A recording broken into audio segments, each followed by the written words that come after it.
بسم الله الرحمن الرحيم. خبر مهم جدا أعلنه ممدوح عباس رئيس الزمالك الشرفي، لكن قبل ما نروح للخبر اللي بالتأكيد مرتبط بفك القيد وبالرخصة الأفريقية، خلينا نروح للاتحاد الأفريقي نفسه.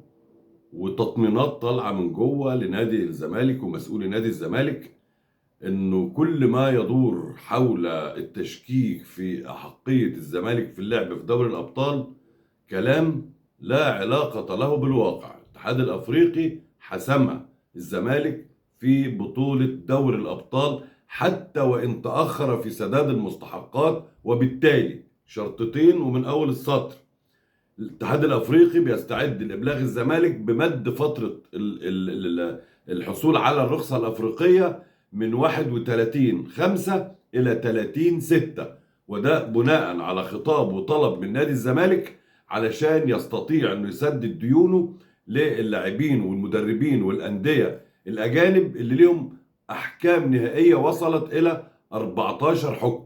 الزمالك عنده 19 قضيه، ولكن منهم 5 قضايا مش احكام نهائيه. يعني لو اتحلت دلوقتي الاحكام النهائيه اللي 14، الزمالك هياخد الرخصه. والكاف طمن نادي الزمالك مالكش علاقه باللي بيحصل، انت المعني بالموضوع وانت اللي هتشارك في دوري الابطال. طيب، ده فيما يخص الاتحاد الافريقي.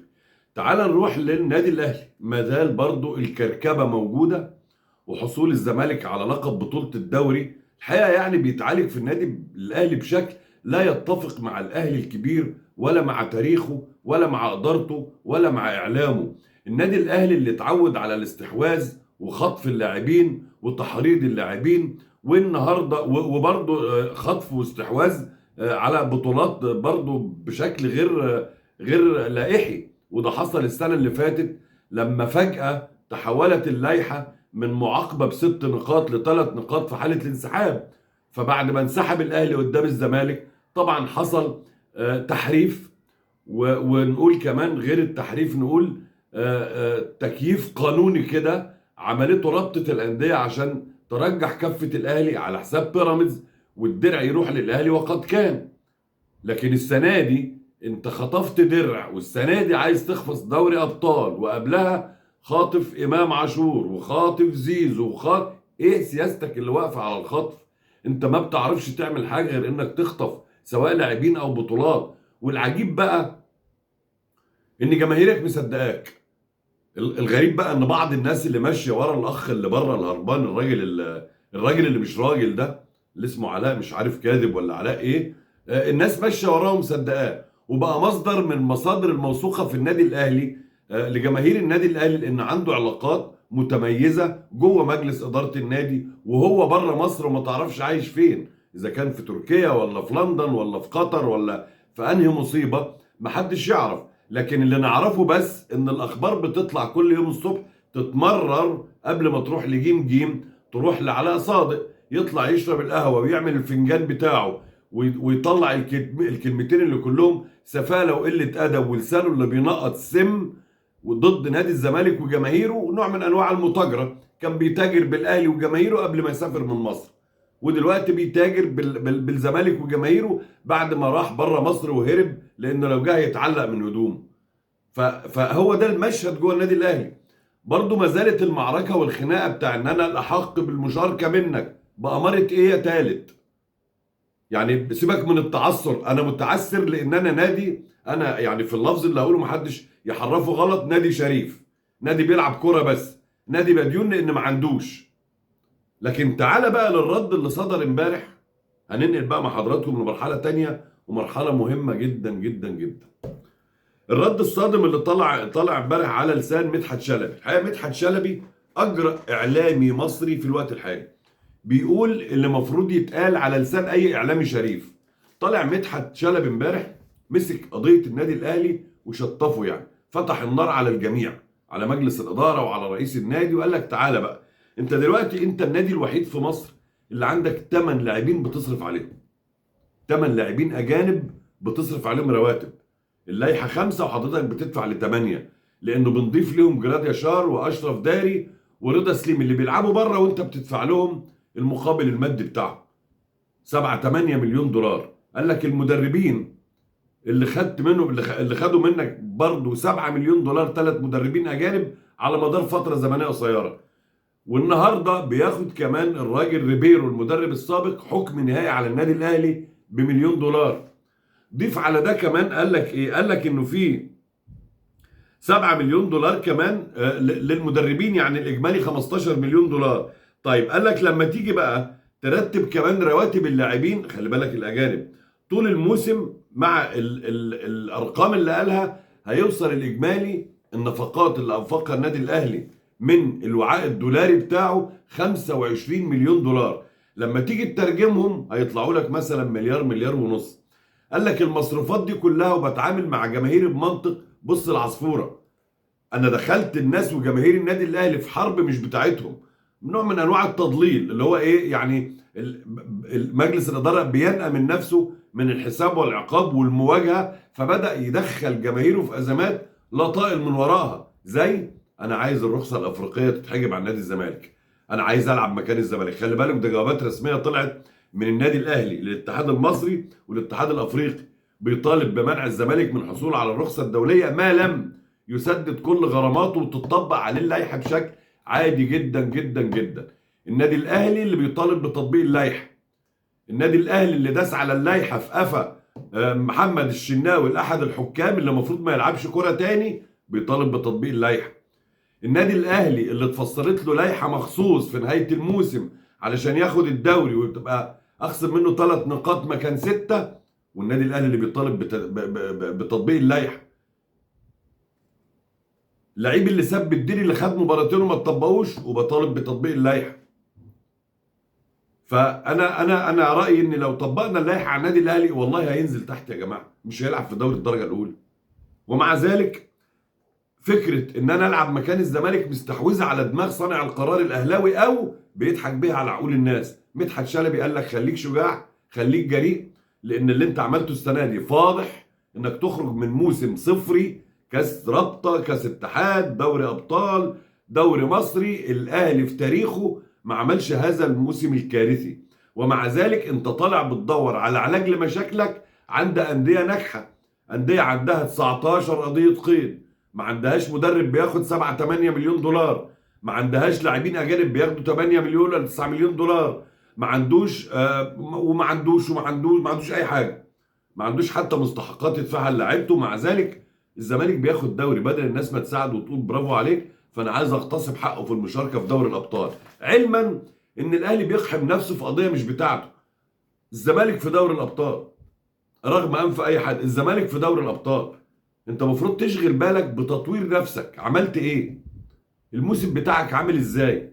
مش تضحك على جماهيرك. نادي الزمالك قولا واحدا خد تأكيدات انه موجود السنة الجاية في دوري الابطال بعد ما يسدد الفلوس. وانا قلت لحضراتكم امبارح انه في بند في لائحة الكاف بيدي الحق ليه انه يأجل لمدة 30 يوم للأندية المتميزة، أندية البطولات، لأن وجودها بيبقى دعم البطولات الأفريقية. فاركن انت على جنب والزمالك مكمل وهياخد الرخصة وهتتأجل له الوقت وهيتأخر له الوقت في الاتحاد المصري وفي الاتحاد الأفريقي، وهياخد كل الورق بتاعه امتى؟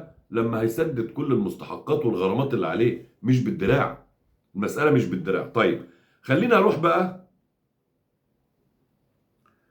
لخبر ممدوح عباس رئيس الشرفي لنادي الزمالك في مداخلة امبارح مع كريم حسن شحاتة. الراجل تعهد وقال انه نادي الزمالك هيفك القيد بنسبة 100% ايا كانت العقوبات وايا كانت المبالغ، وحتى لو هو بيحاول دلوقتي يزوغ من السداد او من دفع او تحمل نفسه مسؤولية جزء كبير من المبلغ عشان يحرك مجلس ادارة نادي الزمالك، لانه مش منطقي برضو مجلس الادارة يطالب حد بسداد 6 7 مليون دولار، لكن انا اقدر ادفع جزء.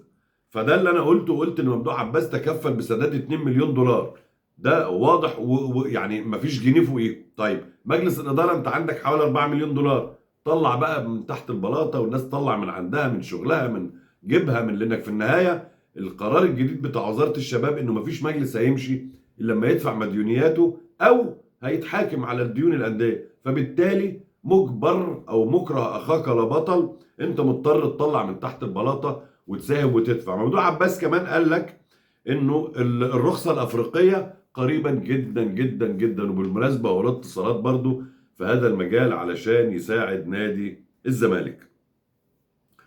طيب خلينا نروح لنقطة مهمة جدا.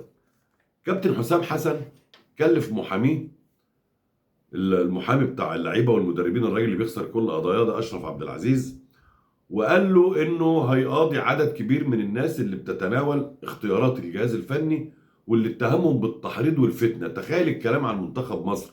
تخيل انا لما ازعل على عدم ضم مصطفى محمد ابقى بحرض وبثير فتن. تخيل انت لما تتكلم عن عدم ضم اي لاعب، كوكا، زلاكا، احمد الشناوي، تبقى انت مثير للفتن. حسام حسن بيوصل التدريب والشغل مع المنتخب لحته وطنيه هو لا قبل له بها. انت مالكش علاقه بالوطن، انت راجل بتاع كوره، هتعمل لي فيها وطني على حساب الناس؟ انا من حقي اعترض على اختياراتك. ده اسمه منتخب مصر، مش منتخب حسام حسن، مش عزبه، لا عزبه حسام ولا عزبه نادي بعينه. ده منتخب مصر. كل مصري من حقه يتكلم ويقول، والاعلام في اي حته في العالم بينتقد اختيارات المدربين، حتى مدربين البرازيل، مدربين انجلترا، مدربين فرنسا، كل مدربي العالم. اللي بيخرج منه لعيب مهم لا بيتطرقع عليه. فما فيش حاجه اسمها ارفع لي قضايا. قضايا مين يا ابو قضايا؟ انت باقي لك في المنتخب شهر ولا 30 40 يوم هترجع خالي شغل. اوعى تفكر بالمستويات والاختيارات اللي معظمها عره هتروح تاخد بيها كاس عالم. يا حبيبي هترجع، ده انت رجعت في كاس افريقيا. جاي هتشرف ساعتها، تدور وتدلل على حد يشغلك. خدت وعود مش هتتحقق، هترجع زي ما قلت لك تقعد على رصيف. فمن حق اي حد يتكلم وينتقد. مصطفى محمد رغم انف حسام حسن واي حد في منتخب مصر افضل مهاجم مصري على الاطلاق. فلما انا استبعد لعيب عنده خبرات كبيره انا محتاجه في ماتشات، واخد 2 لعيبه ما عندهمش 3 دقايق مع منتخب مصر، عبد الله اقطاي ولا اسمه ايه، اقطاي وحمزه عبد الكريم. مش انا مش بقول ان هم كويسين ولا مش كويسين، ممكن يبقوا لعيبه كويسين جدا، لكن انت لما تجيب لي مارادونا من غير حساسيه مباراه المنتخب وخبرات الدوليه ولا هيديك حاجه. عايز تفهمني انك بحمزه عبد الكريم هتلاعب مع بلجيكا وايران؟ يا اخي ده ياكلوك يا اخي. فلما نيجي الناس تشاور على اخطائك وتقول لك الراجل اللي ما بيعرفش يختار اهو، تقول لي انا بسير فتن. طب مشيها فتن ونشوف هتتعمل ازاي. يعني وصلونا يعني حسن شحاته، وما ادراك ما حسن شحاته، يعني مش حسام حسن، كان بينتقد وعلنا و24 ساعه في اليوم. عمر الراجل ما ظلم حد. كابتن محمود الجوهري وانت اتدربت مع الاثنين، الجوهري خدك مجامله وانت عندك 40 سنه في افريقيا 2006 ولا بتاع، خدك عشان يكرمك. يعني راجل كان مقدر قيمتك كحسام حسن اللاعب. انت بقى مش مقدر قيمه مصطفى محمد اللاعب اللي عنده 28 سنه اللي في احسن مستوياته. وبعدين تقول لي الفريق بتاعه نزل درجه تانية ليه؟ هو دونجا اللي انت واخده ده كان جاي منين؟ ما هو جاي من فريق سعودي نزل درجه تانية، مش كده؟ ولا انا مش واخد بالي؟ فالدرجه الثانيه السعودي ولا الدرجه الثانيه الفرنسي؟ طيب مصطفى محمد اللي معاك على طول ولا دونجا اللي مش معاك خالص؟ ولا انت خدت وعد من دونجا انه يوقع للاهلي بعد العوده؟ ما هو برضه دونجا له حكايه. دونجا لا طلع انكر ولا طلع نفى اللي بيتقال ولا طلع قال انه مش لاعب في الاهلي ولا طلع قال انه ما مضاش. فبالتالي لا الموضوع منتهي. زي ابراهيم عادل برضه اتاخد لانه راجع من بره بكوبري على النادي الاهلي. زي اقطاي لانه راجع من امريكا على النادي الاهلي بعد ما وقع. يعني انت فاتح المنتخب للاعيبه الاهلي، وده انتحار فني محدش بيعمله في العالم. خلي ولائك لاي نادي انت حر، بس قبل ولائك للنادي انت مفروض انك حكم وميزان عدل بين كل انديه مصر. بتاخد اللي يرجح كفه بلد كامله، مش نادي. مش النادي اللي واخد بطوله الدوري بتاخد منه 3 وكان نهائي بطوله افريقيا، والنادي الوصيف اللي هو عنده مين بقى؟ بيراميدز. عنده دوري ابطال، عنده كاس مصر، عنده الافرو اسيويه، عنده سوبر افريقي، عنده كل الكوكتيل ده من البطولات السنه دي، وحضرتك واخد منه 2 لعيبه مفيش حد منهم هيلعب. فالمساله بقت توحشت بشكل غبي جدا. حسام حسن بدا البذات بقى على مين؟ بدا بمين؟ بدأ برضا عبد العال. قرر اولا انه يقاضي رضا عبد العال واسامه حسن وادم وطني. رضا عبد العال لان عنده جرأة في وصف ما يدور، اسامه حسن لا يقل جرأة وبرضه كيل لحسام حسن، وادم وطني اللي طلع بيان ندد فيه. على الاقل ادم وطني يا اخي هو وكيل اللاعب اللي انت استبعدته. يعني مش انا عايز اقول مصدر رزق ادم وطني ومصطفى محمد منتخب مصر. هتقول لي ازاي؟ هقول لك ان مصطفى محمد كان بيستعد لبعض العروض الاوروبيه القويه بعد كاس عالم. بعد استبعاده خلاص بقى بره. اذا انت خلصت على مهاجم في سن صغير، في سن صغير. طيب كفايه الكلام عن الاخ حسام حسن ومنتخبه لحد ما نرجع ونبقى نتكلم. نادي الزمالك بيقال انه بيبحث عرض الشيكو بانزا لاعب الانجولي، جاي من نادي العربي القطري، وعرض جد جدا وبمبلغ محترم. في الوقت اللي كان فيه بعض الناس في الزمالك بتقول لك طب ما تيجي نشوف العرض، لانه الزمالك فعلا محتاج يبيع لاعب او اتنين عشان يفك القيد. ما انت مش هتفك القيد الا لما تجهز فلوس. ممدوح عباس قال لهم لازم تساهموا، فعشان تساهم هتبقى محتاج 2 3 مليون دولار. فعرض زي ده ممكن يجيبهم لاعب زي ده، وممكن يجيبهم. والزمالك سبق وباع 2 من لاعيبته، كان دونجا برضو وكان ناصر ماهر، عشان الباقي يعيش، عشان الباقي ياكل. فبنفس العقليه الزمالك بيفكر يبيع شيكوبانزا، ولكن في معارضه شديده جدا من بعض الناس جوه مجلس اداره النادي، ومن معتمد جمال اللي كتب في تقرير ان شيكوبانزا لاعب مهم جدا وقدر يصنع الفارق للزمالك في المباريات الصعبه.